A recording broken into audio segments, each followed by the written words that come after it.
यदि आप भी क्लास 8वीं के छात्र हैं और आपका जो है ना पेपर यानी अर्धवार्षिक का परीक्षा चल रहा है जो 2025 में हो रहा है, देख रहे हैं कि अर्धवार्षिक यानी हाफ ईयरली परीक्षा हो रहा है, तो इसका प्रश्न पुस्तिका आ गया है यानी ओरिजिनल पेपर आ गया है जो आप सभी का 16 सितंबर का होने वाला है ना।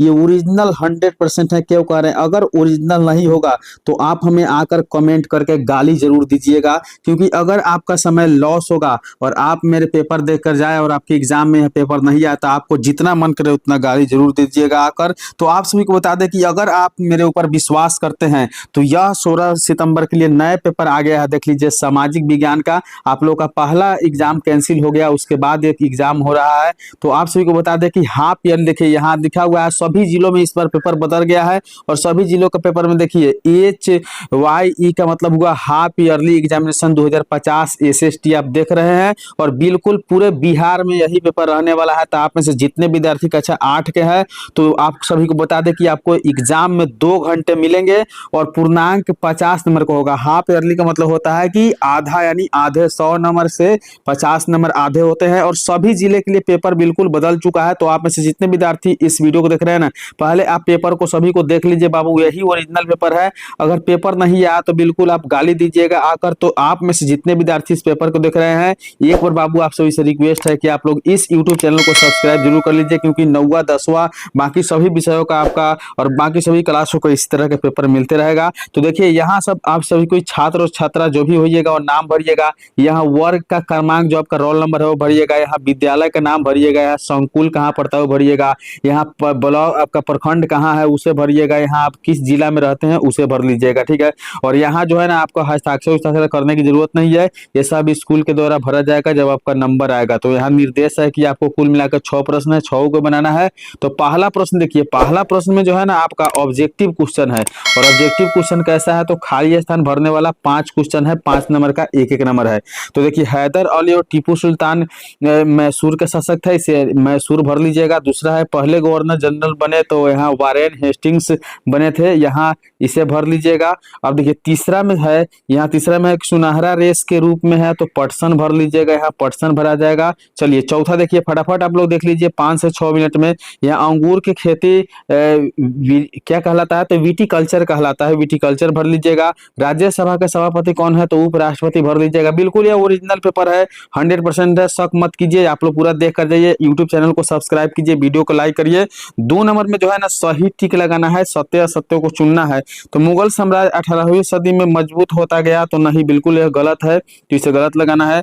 ख में है कि जेम्स मिल ने भारतीय इतिहास के 3 कालखंडों में बांटा, तो बिल्कुल यह सही है। उसके बाद में मिद्रा की आर्द्रता रोकने के लिए मल्च बनाते हैं, तो बिल्कुल ये भी सही है। गंगा का मैदान अधिक आबादी वाला प्रदेश है, ये भी सही है। उसके बाद में देखिए अंगा में दिया हुआ है कि संविधान में उल्लिखित मौलिक अधिकारों की संख्या 10 है, तो नहीं बाबू ये गलती है बिल्कुल। चलिए 3 नंबर प्रश्न में आपसे पूछा जाएगा, 3 नंबर प्रश्न में याद रखिएगा, सभी जिला के लिए यही पेपर आने वाला है। तो 3 नंबर पेपर में होगा यहाँ मिलान करने वाला, ये भी आपका 5 नंबर का होगा, एक नंबर मिलेगा। तो चलिए मिलान करिए फटाफट। यहाँ स्तंभ अ से मिलान करना है, स्तंभ ब वाले में। तो झूम के खेती किससे मिलान करिएगा, तो घुमंतु खेती से।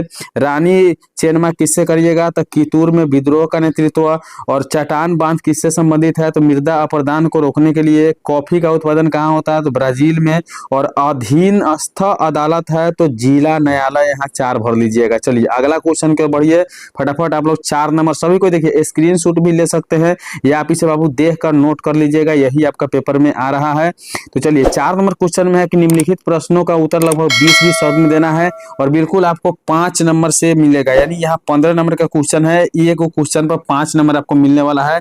तो पहला क्वेश्चन है कि अंग्रेजी शासन में कलेक्टर का क्या काम होता था, तो अंग्रेजी शासन के कलेक्टर का मुख्य काम जिले से राजस्व और कर वसूल करना था और कानून और व्यवस्था बनाए रखना और योजनाओं को लागू करना था। ये आपका जो है ना अंग्रेजी शासन में कलेक्टर का काम होता था। पहला क्वेश्चन का उत्तर ही है, देख लीजिए आप लोग। दूसरा क्वेश्चन देखिए, महाभियोग किसे कहते हैं, तो महाभियोग एक संवैधानिक प्रक्रिया है जिसका उपयोग संसद द्वारा राष्ट्रपति या न्यायालय में के उच्च पद सदस्य अधिकारियों पर संविधान के उल्लंघन के आरोप की जांच करने तथा पद से हटाने के लिए किया जाता है। यानी महाभियोग तब होता है जब अगर किसी को पद से हटाना हो संविधान के उल्लंघन करने से, तब वहां हम करते हैं। तो ये आपका 2 नंबर का उत्तर हो जाएगा। चलिए 3 नंबर प्रश्न आपसे पूछा जाएगा कि संसाधन संरक्षण क्या है। तो संसाधन संरक्षण जो है ना जांच करने तथा पद से हटाने के लिए किया जाता है, ठीक है ना। तो संसाधन संरक्षण क्या है। तो संसाधन संरक्षण का अर्थ है कि मूल्यवान प्राकृतिक संसाधनों जैसे खनिज, जल, जंगल और वन्य जीवों का सावधानी पूर्वक प्रबंध करना संसाधन संरक्षण कहलाता है। तो बिल्कुल आप सभी को इस वीडियो को अंत तक देख लीजिए और जैसे आपसे क्वेश्चन बताया जा रहा है इसी प्रकार से क्वेश्चन आएगा, वहां सभी हूबहू लिख के आइएगा। तो लाइक करिए, यूट्यूब चैनल को सब्सक्राइब करिए। देखिए कृषि कार्य क्या है। तो भूमि और संसाधनों का उपयोग करके फसलें उगाने और पशुपालन करने की प्रक्रिया है, जिसे हम कृषि कार्य कहते हैं। बाबू आप सभी से रिक्वेस्ट है कि जितने विद्यार्थी देख रहे हैं ना वो लाइक करके सब्सक्राइब कर दीजिए इस यूट्यूब चैनल को। 5 नंबर क्वेश्चन है कि सरकार के तीनों अंगों के नाम लिखिए। तो सरकार के 3 अंग है, विधायिका, कार्यपालिका, न्यायपालिका। और अब इसके बाद जो 5 नंबर क्वेश्चन मिलने वाला है वो आपको 2 प्रश्नों में 10 नंबर मिलेगा। 5 नंबर का एगो प्रश्न रहेगा। देखिए यहाँ कौन नंबर क्वेश्चन में कह रहा है कि नए कानून कैसे बनते हैं, नए कानून कैसे बनते हैं। तो आइए देखिए उत्तर में आपको क्या लिखना है कि कोई भी कानून बनाने के लिए सबसे पहले विधायी प्रस्ताव तैयार की जाती है, यानी विधायी के द्वारा प्रस्ताव तैयार की जाती है, जिसे विधेयक कहते हैं, ठीक है। फिर इसे विधायक को संसद के किसी एक सदन में पेश किया जाता है और पेश किया जाता है जहां इस पर विस्तृत रूप से क्या होती है, चर्चा होती है और दोनों सदनों में पारित होने के बाद राष्ट्रपति स्वीकृति मिलती है तो वह कानून बन जाता है। तो बिल्कुल यही लिख दीजिएगा, आपको 5 नंबर मिल जाएगा। और ख नंबर देखिए 2 प्रश्न पूछा जाएगा। तो ख में है यहाँ किसान नील की खेती क्यों नहीं करना चाहते थे या पलासी की लड़ाई के कारण आपको बताना है। तो चलिए पलासी की लड़ाई वाला लिख लीजिए, आसान पड़ेगा।